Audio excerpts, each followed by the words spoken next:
जय श्री राधे। पूज्य श्री सद्गुरुदेव भगवान के चरणों में प्रणाम। पूज्य श्री राधा बाबा जी का जीवन चरित्र। कल हमने सुना था कि पूज्य श्री सेठ जी की कैसी निष्ठा भगवान में थी। सेठ जी, पूज्य श्री सेठ जी की मान्यता के अनुसार जीव सगुण साकार ईश्वर की भक्ति के द्वारा भगवत साक्षात्कार करके भी परम पद को प्राप्त कर सकता था। श्री सेठ जी की मान्यता का आधार था श्रीमद् भगवद गीता के 3 अध्याय का 3 श्लोक। गीता वक्ता श्री भगवान के इस कथन के आधार पर श्री सेठ जी का सतत प्रतिपाद्य तथ्य यही था कि जिस प्रकार ईश्वर का निर्गुण निराकार स्वरूप सत्य है, उसी प्रकार सगुण साकार स्वरूप भी सत्य है। निर्गुण निराकार साध्य की प्राप्ति के लिए साधन पथ है ज्ञान योग, और सगुण साकार साध्य की प्राप्ति के लिए साधन पथ है भक्ति प्रधान कर्म योग। ये दोनों साधन पथ स्वयं में पूर्ण हैं तथा एक दूसरे के सर्वथा स्वतंत्र हैं। किसी एक साधन पथ के आश्रय से भी साधक अपने जीवन के चरम लक्ष्य तक पहुंच सकता है।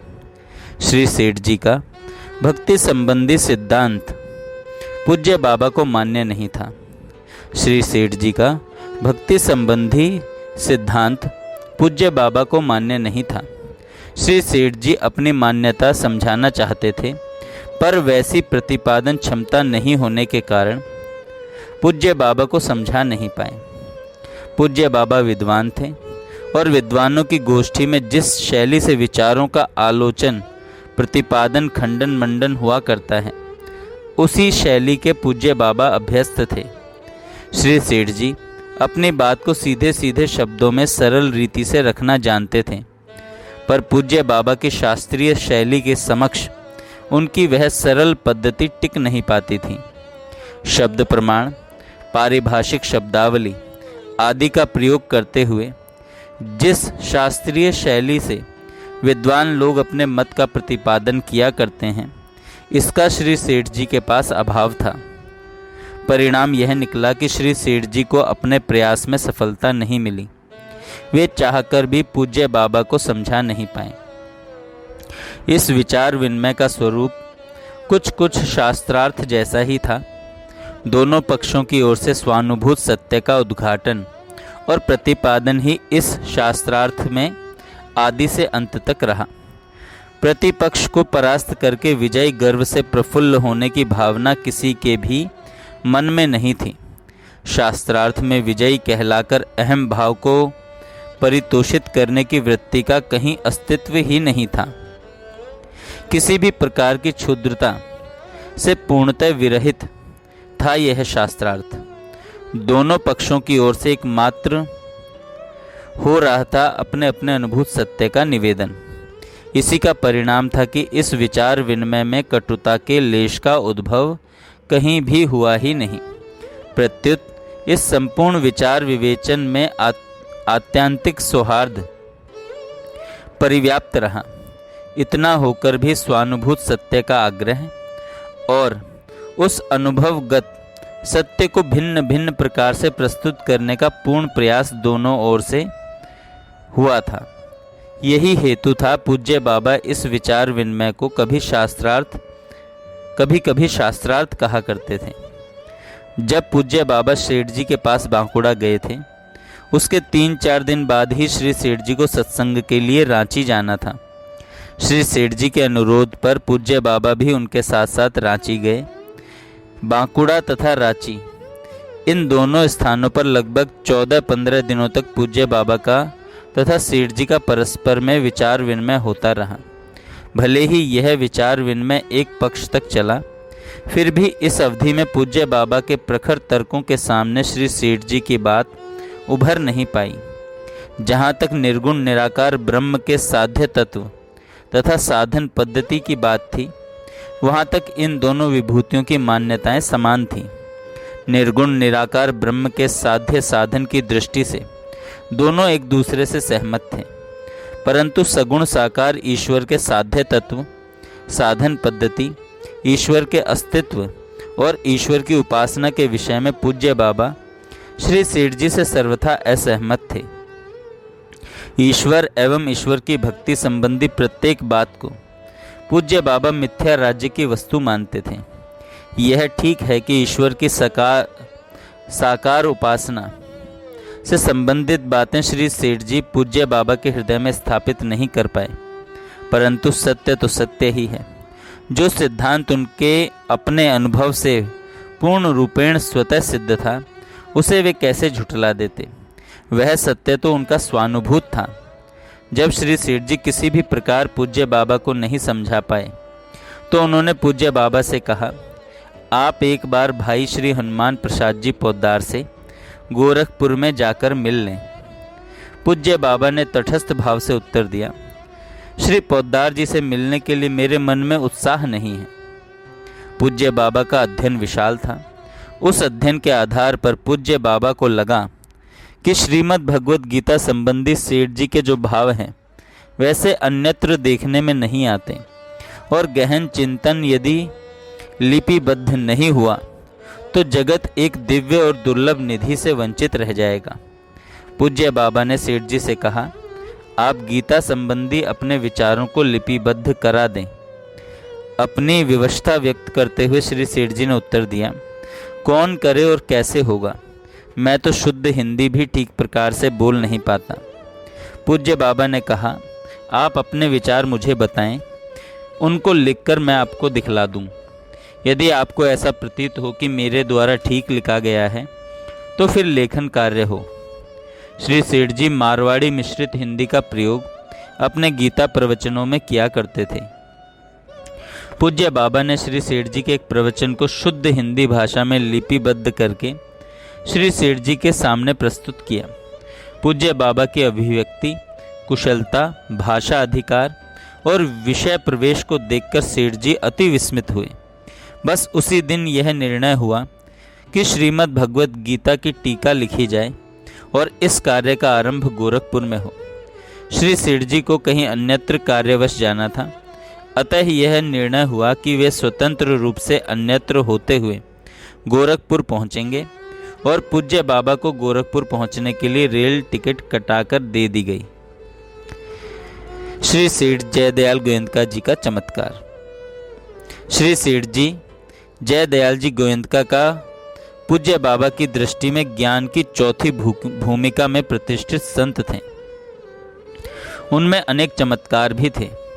पूज्य बाबा के सन्मुख उनके जो चमत्कार प्रकाश में आए, यहाँ मात्र उनका ही उल्लेख किया जा रहा है। वैसे उनके अनेक चमत्कारों की बातें दूसरे सत्संगियों ने भी बतलाई हैं। वास्तव में विषयों का उपभोग न करने वाले के विषय तो निवृत्त हो जाते हैं, परंतु जो आसक्ति है वह निवृत्त नहीं होती। रस की इस आसक्ति की सर्वथा निवृत्ति तभी होती है जब परम तत्व का ठीक अनुभव हो जाए अथवा साक्षात भगवत दर्शन हो जाए। अद्वैत साधना के अनुसार पूर्णता की जो स्थिति होती है उसमें पूज्य बाबा की प्रतिष्ठा थी। ऐसी ब्राह्मी स्थिति में प्रतिष्ठित रहने के उपरांत भी वे अपने में एक दोष पाते थे। वे जब भी भिक्षा करते थे, यदि कोई वस्तु मिष्ठान मीठी होती तो वे अधिक खा जाते थे। पूज्य बाबा जब भी अपनी आत्मस्थिति पर विचार करते तो उन्हें कहीं भी न्यूनता नहीं दिखती थी, परंतु मीठी वस्तु अधिक खा लिए जाने के आधार पर वे यही मान लेते थे कि उन्हें अभी परम तत्व का साक्षात्कार नहीं हुआ है। उन्होंने मन ही मन यह सोच रखा था कि जो मेरी इस गुत्थी को सुलझा देगा उसका मैं महापुरुषत्व स्वीकार कर लूँगा। उन्होंने यह प्रश्न श्री सेठ जी के सन्मुख भी रखा। श्री सेठ जी ने पूज्य बाबा से बहुत ही सरल ढंग से कहा कि मीठी वस्तु अधिक खा लेने का अर्थ ब्राह्मी स्थिति में कोई त्रुटि नहीं है। मीठी वस्तु के खाने की स्पृहा तो रक्त की अल्पता की द्योतक है। रक्त अल्पता के समाप्त होते ही वह स्पृहा और स्पृहा जनित क्रिया स्वतः ही समाप्त हो जाएगी। इस उत्तर से पूज्य बाबा की सारी उलझन समाप्त हो गई। पूज्य बाबा संदेह रहित रूप से विभुत्व में प्रतिष्ठित हो गए। इसी प्रकार बांकुड़ा से रांची आते समय पूज्य बाबा से श्री सेठ जी का विचार विमर्श रेलगाड़ी में भी चल रहा था। श्री सेठ जी बहुत प्रयत्न करने पर भी पूज्य बाबा को सगुण साकार तत्व पर विश्वास नहीं करा पा रहे थे।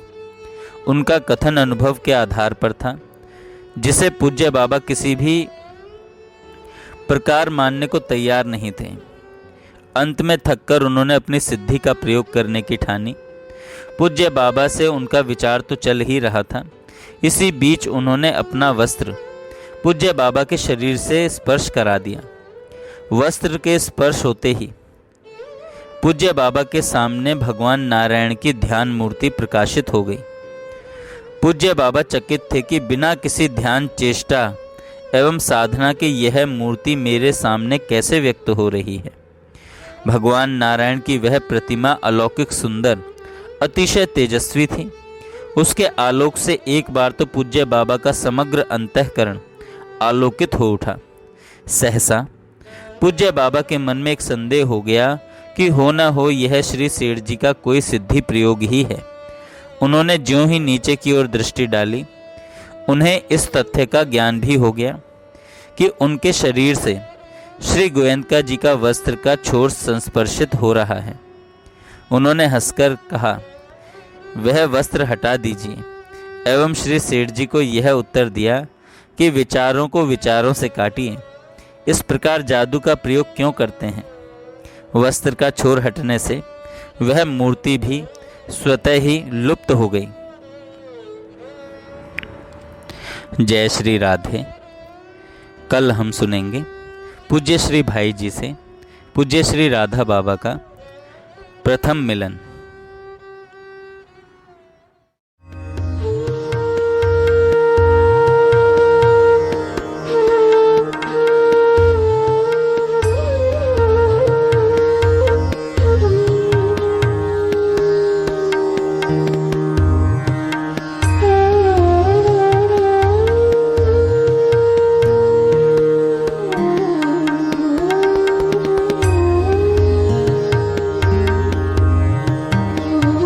श्यामा श्याम अनुपम जोरी, श्यामा श्याम अनुपम जोरी, श्यामा श्याम अनुपम जोरी, श्यामा श्याम अनुपम जोरी।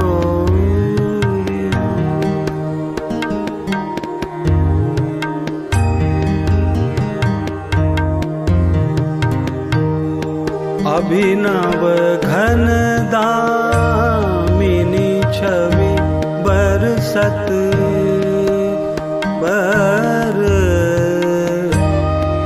बर बर बर अभिनव घन दामिनी छवि बरसत जगमग श्री मुख चंद्र चकोरी, जगमग श्री मुख चंद्र चकोरी, श्यामा श्याम अनुपम जोरी।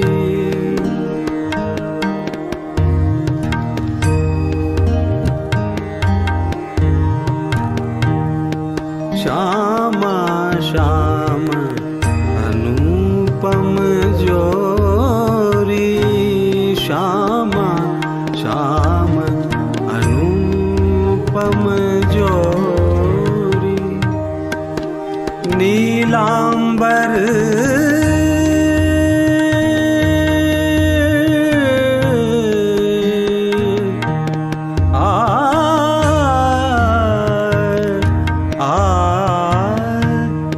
नीलांबर पीतांबर झलकत, नीलांबर पीतांबर झलकत बदन माधुरी प्राण चित चोरी बदन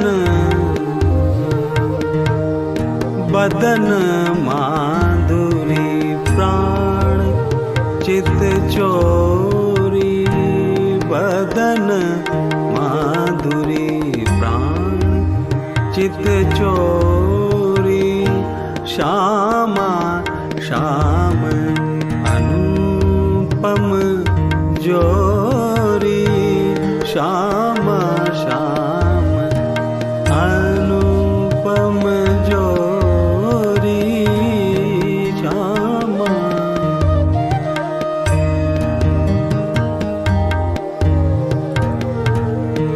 श्यामा सखी